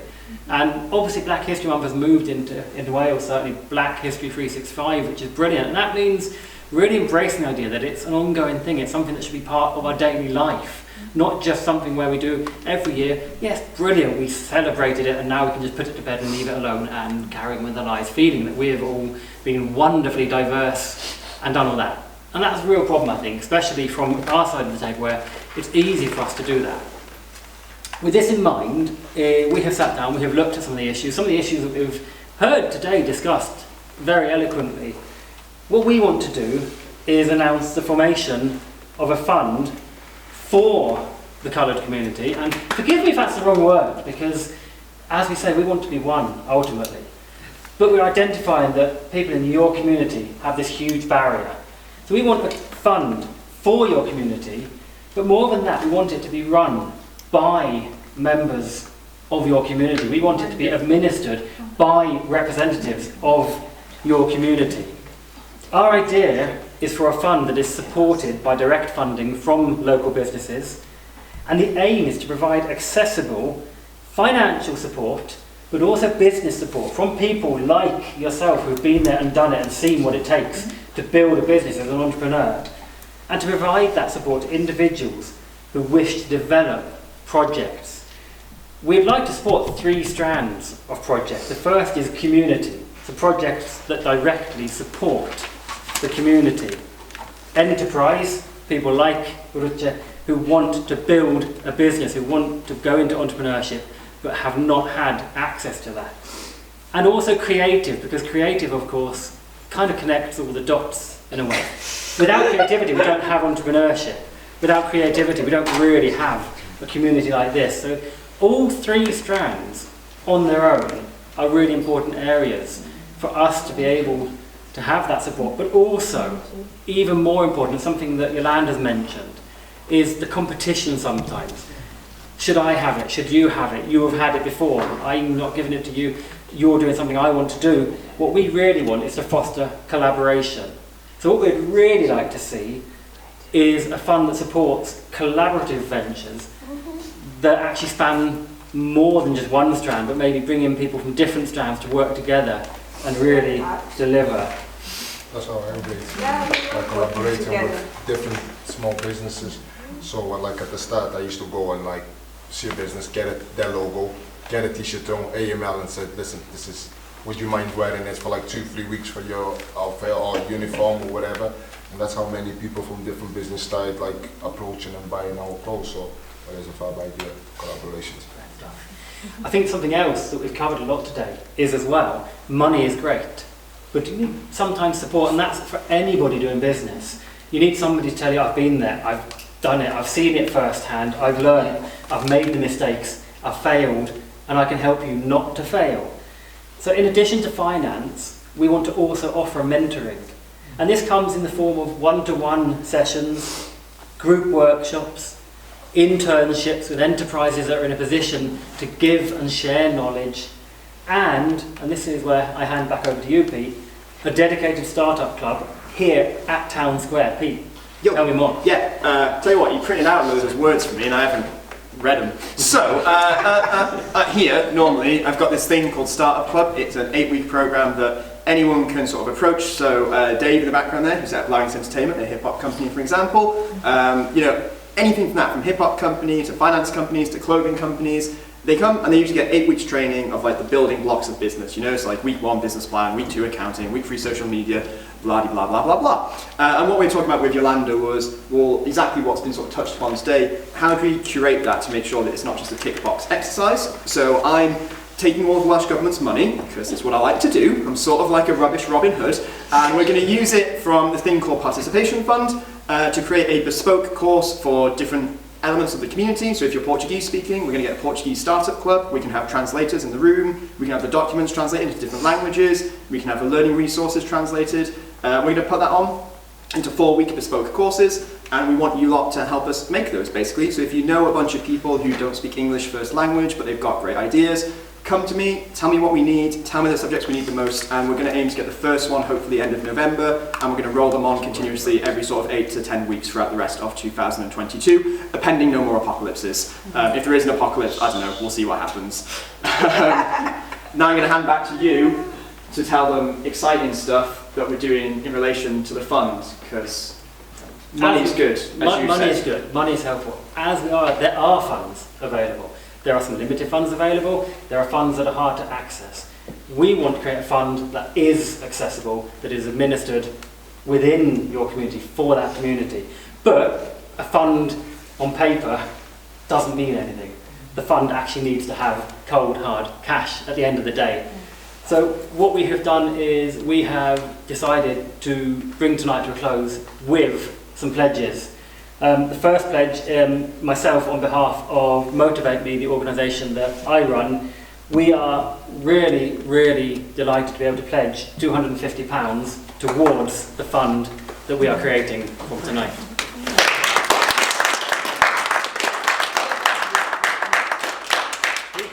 Hello. Me, Pete, on behalf of me, Pete, this guy with a beard, is pledging £250.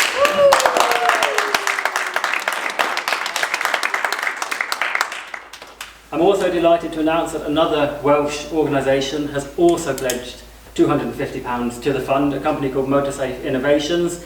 They too, I've talked to them about what we're trying to achieve. They've spoken to me and said, we would love to be part of that. We feel this is really how we bring about change. So they too have contributed £250 to this fund.